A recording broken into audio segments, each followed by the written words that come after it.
Hello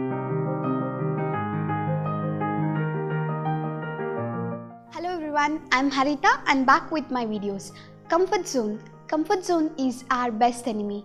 No doubt we try to live comfortably, but life starts throwing rocks in us, brings us more and more discomfort. Still, we never want to address our limitations and move beyond that. We never want to face failures, we never want to have risks, and that definitely restricts our growth. But once we break our comfort zone and start living, life will teach us lot many things which adds for our betterment, and that gradually leads to our achievement. For instance, the first Indian amputee to climb the Mount Everest. That's the great Arunima Sinha. She was a national level volleyball player. In her journey, she was pushed from a running train, and as a result, one of her leg had to be amputated below the knee. For this, the government had paid her compensation, offered a job in Indian Railways, and also she was provided with a prosthetic leg at free of cost by a Delhi-based Indian company.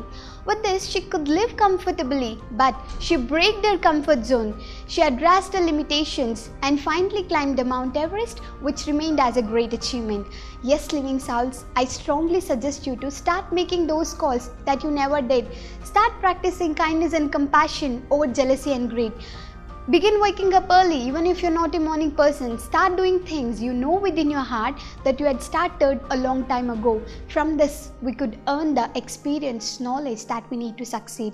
It's time for you to start dreaming again. And I promise, when you out yourself into discomfort, your family, friends, neighbors starts noticing you, and life will begin to back you up, supports you, and introduce to the person who takes you to the next level. It is all possible when you take your first step. So right this sec, kiss your comfort zone and say goodbye to that to deserve the heights of life. Thank you.